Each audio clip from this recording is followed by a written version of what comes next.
Hi guys, ഞങ്ങൾ മിമ്മുവിനെ സ്കൂളിൽ നിന്ന് വിളിക്കാൻ പോകുക കേട്ടോ. ഇവിടെ റോഡിലൊക്കെ വെള്ളം കയറി കിടക്കണോണ്ട് ഞങ്ങൾ വഞ്ചിയിലാണ് കൂട്ടാൻ പോണത്. മിമ്മുവിനെ അങ്ങനെ വഞ്ചിയിലൊന്നും കയറ്റാറില്ലേ. അപ്പോൾ ഇന്ന് ഇതറിയുമ്പോൾ ഭയങ്കര സന്തോഷമാവും കേട്ടോ പുള്ളിക്കാരിക്ക്. അതാണ് മിമ്മൂസ് പഠിക്കുന്ന സ്കൂള്. ഞങ്ങളുടെ വീട്ടിൽ നിന്ന് നോക്കിയുള്ള സ്കൂള് കാണാം കേട്ടോ. ഒരാൾ റെസ്റ്റ് എടുക്കുന്നത് കണ്ടോ, ഇവനാണ് നീർക്കാക്ക. അപ്പോൾ ഞങ്ങൾ സ്കൂളിൻ്റെ അടുത്തോട്ട് എത്താറായിട്ടുണ്ട് കേട്ടോ. മിമ്മു ഉണ്ടായത് പിന്നെ ഞാനിങ്ങനെ വഞ്ചിയിലൊന്നും കയറിയിട്ടില്ലേ. അപ്പോൾ അതിൻ്റെ ഒരു ചെറിയ പേടിയും ഉണ്ട് എനിക്ക്. കടവിലാണെങ്കിൽ 3-4 വഞ്ചി വേറെ കെട്ടിയിട്ടുണ്ടായിരുന്നേ. പിന്നെ ഒരു കണക്കിന് വഞ്ചി എടുപ്പിച്ച് ഞങ്ങൾ ഇറങ്ങിയേ. ഇതെന്താണെന്ന് നിങ്ങൾക്കറിയാവോ? അറിയുന്നവരൊന്ന് കമൻറ്റ് ചെയ്തേക്കണേ. ഈ വഴിയിൽ കൂടെ ഒന്നും ഞങ്ങളങ്ങനെ വരാറൊന്നുമില്ല കേട്ടോ. അപ്പോൾ ഇത് സ്കൂളിൽ എത്തിയിട്ടുണ്ടേ. മിമ്മു ആണെങ്കിൽ കരഞ്ഞ് അമ്മയുടെ കയ്യിലിരിക്കുമായിരുന്നു കേട്ടോ. അമ്മ എന്ന് പറഞ്ഞാൽ എൻ്റെ അമ്മയാണേ, മിമ്മുവിൻ്റെ അമ്മച്ചി. മിമ്മു എന്നെ കാണാതെ കരഞ്ഞ് വിഷമിച്ചിരിക്കുമായിരുന്നു കേട്ടോ. അച്ഛൻ കൂടെ വന്നിട്ടുണ്ടെന്ന് മിമ്മുവിന് അറിയില്ലായിരുന്നു കേട്ടോ. അച്ഛനെ കണ്ടപ്പോൾ തന്നെ ഓടിച്ചെന്ന് ഒക്കത്ത് കയറി. പിന്നെ ഞങ്ങൾ 3 നേരെ വഞ്ചിയിട്ട സ്ഥലത്തോട്ട് പോയിട്ടോ. മിമ്മു വഞ്ചി കണ്ടപ്പോൾ തൊട്ട് നല്ല ഹാപ്പി ആട്ടോ. മഴ പയ്യെ ചാറി തുടങ്ങിയായിരുന്നേ. ഇന്ന് കുറച്ച് നേരമൊക്കെ കരയാതിരുന്നു. പിന്നെ അമ്മനെ കാണണമെന്ന് പറഞ്ഞ് മിമ്മു കരച്ചിലായിരുന്നു കേട്ടോ.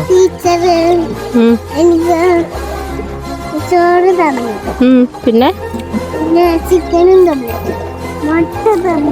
ഈ പോളപ്പായതിൻ്റെ ഇടയിൽ കൂടി വഞ്ചി തുഴഞ്ഞു പോകാൻ നല്ല പാടാണേ. പിന്നെ ഞങ്ങൾ വഞ്ചി അടുപ്പിച്ച് ഇറങ്ങിട്ടോ. മിമ്മൂസ് ആണെങ്കിൽ അച്ഛനെ ഹെൽപ്പ് ചെയ്യും ഇറങ്ങാൻ. മിമ്മു വീടെത്തുന്നതിന് മുന്നേ തുണിയൊക്കെ ഒരു തലയിൽ വെച്ച് ഓട്ടം തുടങ്ങി. അപ്പോൾ ഇത്രയേ ഉള്ളൂ. വീഡിയോ ഇഷ്ടമായാലും ഒന്ന് ലൈക്ക് ചെയ്തേക്കണേ. ഫോളോ ചെയ്യാനും മറക്കരുത്. ബൈ.